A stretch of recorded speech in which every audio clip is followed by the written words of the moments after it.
So I bet you all remember this thing I bought a while back. Been putting it to some good use here. It's a really good truck, to be honest. The thing will never die. I imagine it'll go 300,000 plus and probably still keep kicking. Look at that shit. Whoa, whoa, whoa. Settle down, boy. Settle down. Who dog is? Now, I'm not too nice to this truck. I take it out and I use it. I'm not just going to sit back and baby it. So I have had some issues, but nothing that's going to put me down for a long time. It's just wear and tear on normal pieces of equipment. Good news is this truck is easy to work on and inexpensive. So I get to beat on it and barely put any money back into it because it's so cheap. So that leaves me a huge profit margin whenever I have to go pick up items way out of state. Now I have upgraded to a newer vehicle. It's a 2012 one-ton Ram truck, only because I like the engine in it. It is very simple too. You'll have to excuse the noise of the air compressor, and I have a generator running. But I got these two bitches parked next to each other. Now, this Savannah here, whatever you want to call it, this GMC thing, it's like a box van. I picked it up cheap, got it off the auction there. Came with brand new fucking 10-ply tires, like F range, load range. Anyways, this thing here had brand new tires on it, but they're getting all tore up because they're fucking made in Korea tires. No, I shit you not. It says it somewhere on here.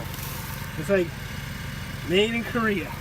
These things are the softest fucking tires I've ever had in my life. Now the alignment is off a little, but not enough to do that. Plus, back here, where I'm swapping, this is the new tire for me. I mean, this thing is actually brand new. They just started wearing the little nubbers off. There's actually a couple on the other side of the tire. I don't know how they wear differently. Big ass fucking brakes on that thing. But here's what I'm talking about here. So, got great tread, wearing pretty good. You know, I do have these pumped up to like almost 90 because I'm always taking the heavy stuff. But then look at that. What the fuck is that? This side's like higher. And when you drive with this thing, it makes you just look like you're fucking humping in your seat. It just gives you a bounce. See that shit? That's fucking weird. But anyways, you get to go hugga, hugga, hugga, hugga, hugga, hugga, hugga. And it gets annoying. It fucking gets annoying. But this is those fucking cheap Korean-made tires. Now they put these on the fifth wheels, and I found this out. They blow out, like brand new. They fucking blow out. It doesn't even have to be hot or nothing. They just fucking blow out. They're cheap goddamn tires. So stay away from those tires, man. Get the real brand. So these ones here, I can't remember. They're what are they? They're made by Service Central. So, and it says they're made in America. I don't know what that means, right? Who knows? But still, that's better than this shit. So I'm getting sick and tired of fucking having brand new. I mean, these are brand new. I got these when the truck, what did it have? Like 130 something thousand.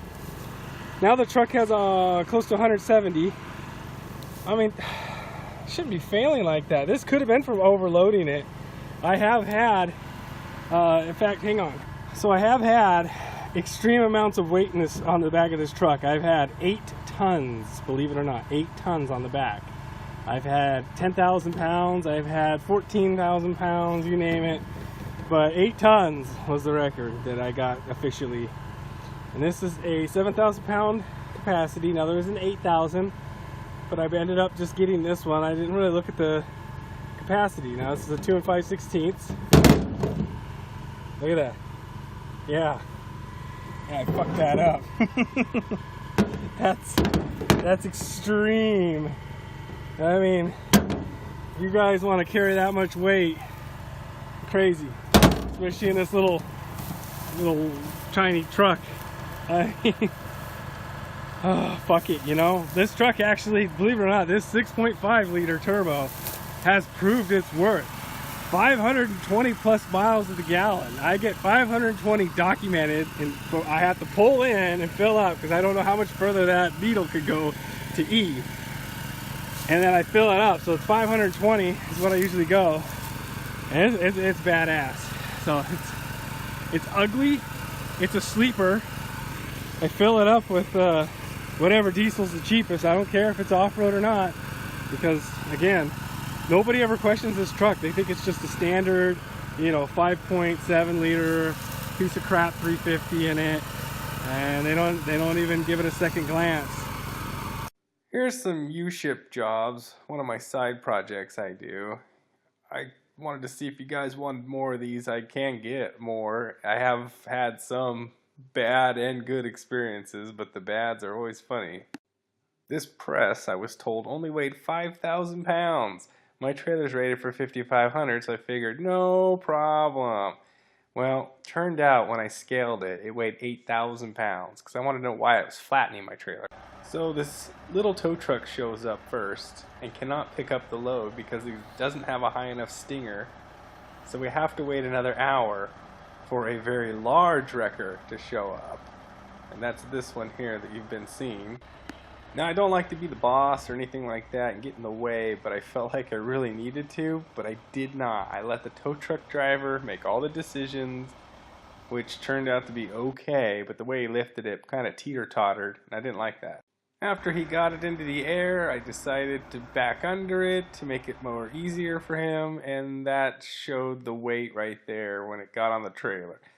That thing was so fucking heavy, it literally closed a gap of 4 inches in between that. So as you see here, I got it strapped down, but man, that thing was scary as fuck on some of the corners.